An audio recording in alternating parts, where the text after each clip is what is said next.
The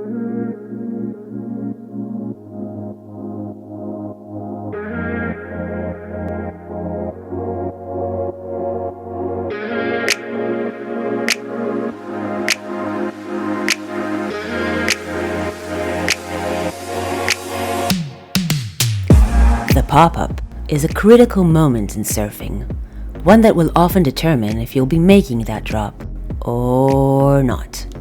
A reasonable pop-up will most likely do the job in forgiving conditions, but the real test of your pop-up is in heavy waves or tricky drops. Each surfer has their own pop-up, and that's fine. It's hardly exact science, eh? Still, there are some useful guidelines that will provide your pop-up with maximum stability and control. So you most likely already know the common tips. The cobra, look down the line, don't hold the rail, do land on the tail. But there is this one element that is rarely mentioned, and based on our experience, it actually solves a great deal of pop-up issues. Motion of the hips. A good rule of thumb is that the hips stay lower than the head during the pop-up. And before we dive deeper into details on this technique, let's talk a moment about its importance. So what happens when the hips are raised above the head? First of all, our center of gravity shifts away from the board. We then act as a lever, and every little move we make results within the deliberate rocking of the board. Secondly, when our head, the heaviest part in our body, is hanging down towards the nose, our chances of nosediving are quite impressive.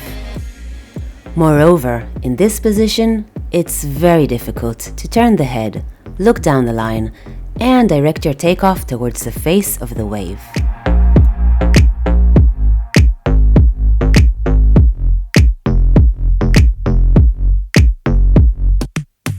Now, in order for our hips to remain lower than our head during the pop-up, when rising to stand on the board, we should be sending our back leg to its position to the side of our body rather than underneath it.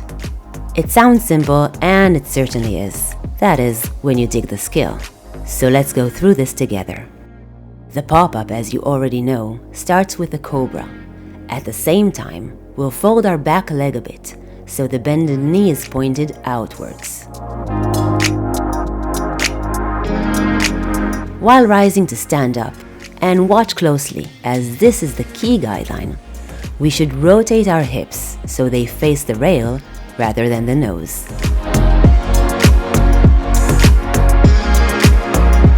The side of our hip and side of our foot will be leading our front leg as it's being sent between our arms. This early rotation of the hips allows our back leg to be drawn to its position to the side of our body rather than under our hips. This way, we can keep our hips as low and as close as possible to the board during the takeoff. It helps to imagine some kind of a beam above us, let's say at the level of our head, and while popping up, it should feel as if we're threading our lower body underneath the beam. A common mistake among surfers is sending the back leg to its position underneath the hips and rotating the hips to face the rails only once the surfer had landed on his feet. This forces the hips to rise above the level of the head in order to make space for the back leg to pass underneath. Center of gravity then shifts away from the board, the head is drawn down to the nose and isn't free to look down the line. And if that's not enough, popping up with the hips facing the nose of the board usually leads the feet to land with the toes pointing towards the nose as well. This position greatly challenges our stability, even if in most waves we manage to correct it after the pop-up. So bottom line, in order to maintain stability, gain control, and fully utilize the limited time we have on the wave, rotate your hips during the pop-up and keep them as close as possible to the board.